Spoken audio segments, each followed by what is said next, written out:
See, I'm not a partisan as far as telling anybody who to vote for. I think you're smart enough to know who to vote for. But I'm looking at the unintended consequences.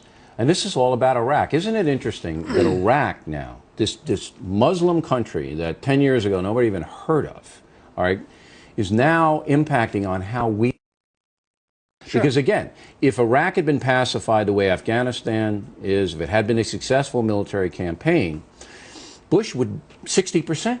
There would be no dissatisfaction because the economy's pretty good, everything's rolling along, but Iraq is now influencing how we live here.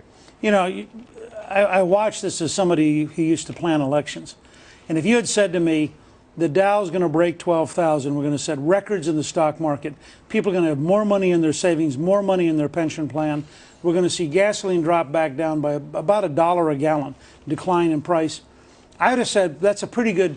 I'd like to have those last 2 or 3 weeks to campaign in. But you're right. The wars are about performance. The American people will support fighting if necessary. They are very concerned.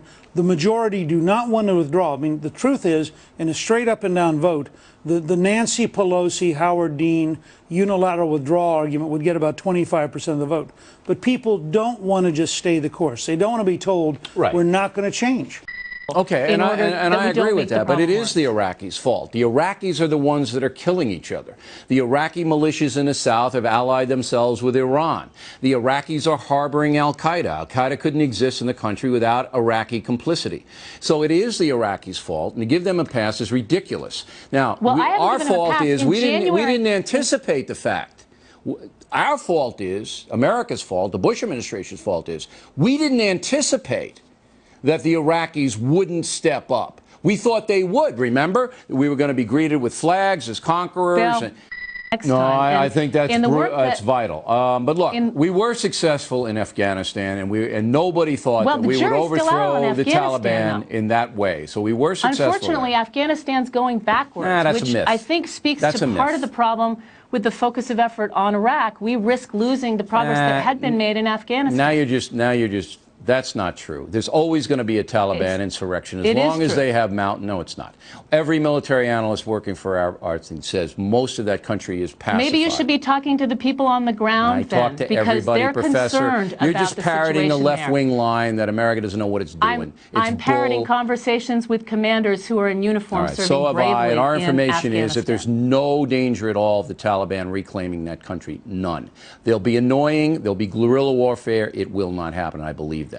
Final question for you. I assume then that you're discounting the views of the British commander of the new NATO force who's quite concerned about the direction. Everybody's concerned. The point Nobody is that we thinks need the to have a different Taliban's going to strategy win. in Afghanistan also. Okay. They're very serious issues.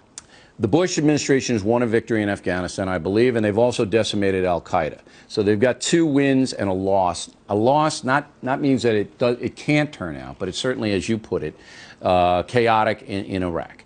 So if we do change tactics, and if we don't do anything impulsive, which would lead to disaster, in my opinion, because Iran would move into that Gulf, there is still a possibility we can come out of this in a good way. I'll give you the last word.